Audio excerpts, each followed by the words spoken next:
I thought I had finally learned my lessons, that I'd grown wiser with time. Yet, when life threw me into a similar situation, I found myself falling just as hard. The part of me I've tried so desperately to escape has returned, and this time, it's here to stay. When you were 11, did you ever imagine what your life would look like now? Losing someone often drives people to make changes. Some dive into fitness, others take up new hobbies, strengthen friendships, or embark on self-discovery journeys to find inner peace and independence. Pain, undeniably, is one of the most powerful catalysts for transformation. 3 years ago, overwhelmed by the confusion of my identity, I promised myself I'd never face such uncertainty again. The anguish of not knowing who I was fueled an insatiable desire for change. I spent countless hours reflecting, consuming knowledge, and putting myself through discomfort to shed my old self and evolve into someone new. It was a challenging process, and by now, I thought I'd become immune to anything that could shake me. But as cliché as it sounds, life keeps testing you until you truly learn your lessons. England's winter gloom seemed to get to me, and I started dating again after a long break. All the work I had done on myself brought me confidence, and at first everything was easygoing. But soon anxiety crept in as I began wanting more from the other person, and the confidence I had built started to crumble. Out of nowhere, everything fell apart. Self-doubt and frustration overwhelmed me, making me feel small and powerless. I was aware of what was happening, though. All the podcasts and videos I'd consumed taught me that acknowledging your feelings is the first step to overcoming them. I thought my self-awareness would help me recover quickly. Instead, it felt like a betrayal of all the progress I'd made. Watching myself spiral into negativity, self-pity, and feelings of inadequacy was heartbreaking. I rushed to escape the pain and return to a sense of normalcy. But the more I resisted, the stronger it grew.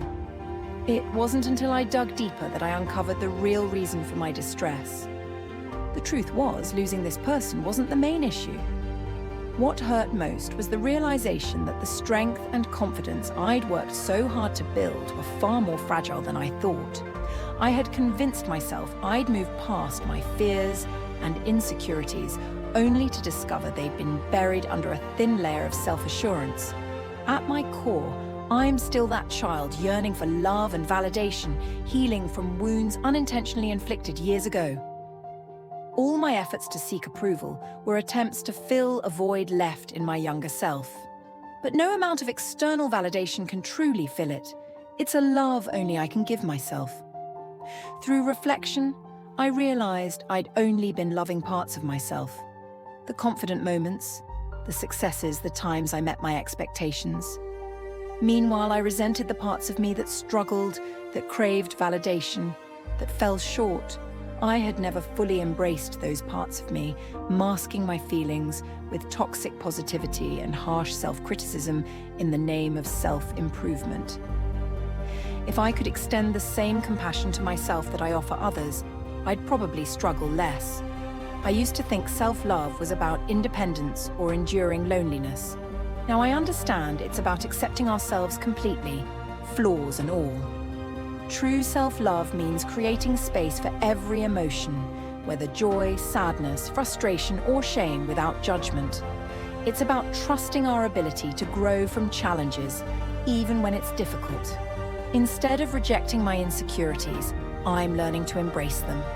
Yes, I want people to like me, but I'm learning to let go of the need for constant validation. I'm setting boundaries and prioritizing my own needs. While I still stumble, I remind myself that progress isn't about perfection. It's about consistently showing up for myself. Self-love begins within, but flourishes in connection with others. While it may seem contradictory, true self-love is not about isolation. We are social beings, and our interactions help us grow. By showing up authentically, with all our imperfections, we create space for deeper, supportive relationships. Learning to love yourself takes patience and understanding. Some days you'll feel like you've come so far, and others you'll slip back into old habits. But growth, like all good things, takes time. There's no need to rush. You're already enough as you are.